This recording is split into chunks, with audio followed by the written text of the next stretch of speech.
started making the Hard Road after we'd finished touring pretty heavily for The Calling. Touring like we hadn't toured before anyway. We started touring for real there. No, Which is why it took us 3 years to make that album. But there was expectations on the record as well, so we were taking our time with it. We did, yeah. Not that we wouldn't take our time anyway, but we took our time especially. And we were able to step up the sound for the record, get some new gear and technical side of things. Stepped up the technical side of things. It was the first time we actually had resources, I think. Resources and time as well to make music, which was awesome. The actual song, The Hard Road, was really big for us, and we toured that record heavily as well and started going overseas. And The Clown Prince for leading up to this album. We've never done a single leading up to an album before. Yeah, because we were independent, we didn't know that's what you did. Apparently that's what's done. So we did that, and that kind of set the album up for us as well, and it ended up debuting at #1. It was the first album that we'd done that'd been nominated for an ARIA. Oh yeah, we won 2 ARIAs. Yeah, it was too. Won 2 ARIAs for that album. We won a J Award. It's the next chapter. There's all my heads at you. Slept at the fact that we crept back.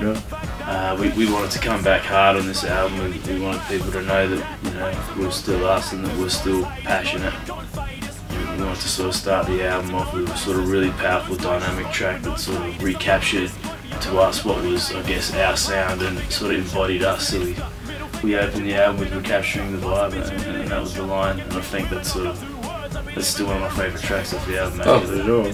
We still use that track as our warm-up track. When we perform P's verse, we all do P's verse 2 or 3 times. It's like a ritual now. It is a ritual. Do a little jig where we're doing my verse. Do a little jig. Even DJ Debris joins in. I do. Yeah. You gonna do my verse for him?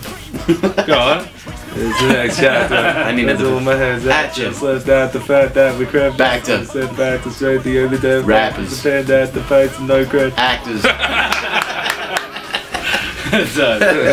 But yeah, that's the other thing. Like me and P know each other's shit so well. He can pretty much do my verses verbatim and vice versa. I did do your verses once when you lost my voice. Right on stage. Yep. Let's talk about that. I got to do nosebleed sections once. I felt like the handsome porn guy. I didn't miss a word, and I reckon maybe one. No, I don't think you the did. whole set. You didn't drop a line. There's some funny shit. I don't think the crowd found it amusing. I thought it was funny. You should have not moved your lips so much and just let me mouth it. Yeah, I need to get a ventriloquism skill. Was that a pause? That was a pause.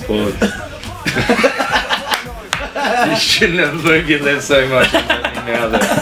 Pause. I'm from a city of light with a sky of vanilla, known as the city of churches, home of the serial killer. When we talked about Adelaide, it's kind of a weird thing to talk about in the track because, you know,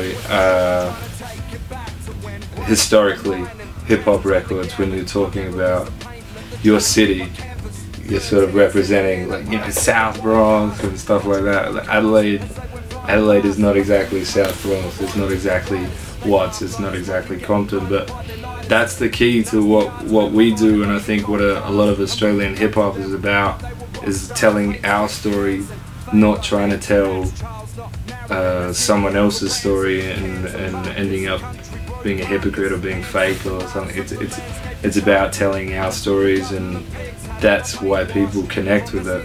And it doesn't have to be, you know, stories about crime or guns or whatever. You can just tell a story of the city. Like my verse is about graffiti art in our city and sort of how the government cracked down on it and sort of spoiled something that was, in my opinion, pivotal and important. Most certainly it was one of the things that got us into hip-hop when we were young. Yeah, I mean, without Graph, we didn't have that sort of gateway into hip-hop music.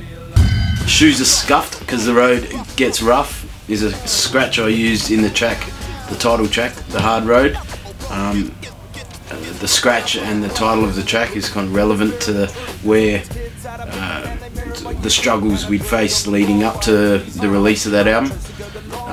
Being independent and having juggled jobs up until the calling, and then mainly being independent, there's a lot of hurdles that we had to jump, and a lot of things we had to learn. Australian hip hop seems now like it's been around forever, but there was a lot of doors that had to be broken down for it to get it wasn't readily accepted by a lot of media circles, magazines, radio stations when we started out, and we, along with a handful of other crews, were one of the driving forces in that era about sort of pushing hip hop to the sort of beyond the boundaries that it was already sort of heard, and bring it to a wide audience. And the Hard Road was exactly that. We did it the sort of, we came up through our genre of music doing it the hard way. So we didn't know any other way. Everything we did was self-taught, you know what I mean? Yeah, we put on our own shows and we played to 20 people, we played to 5 people, we played to 10 people, we slept on the floor. And that was the Hard Road.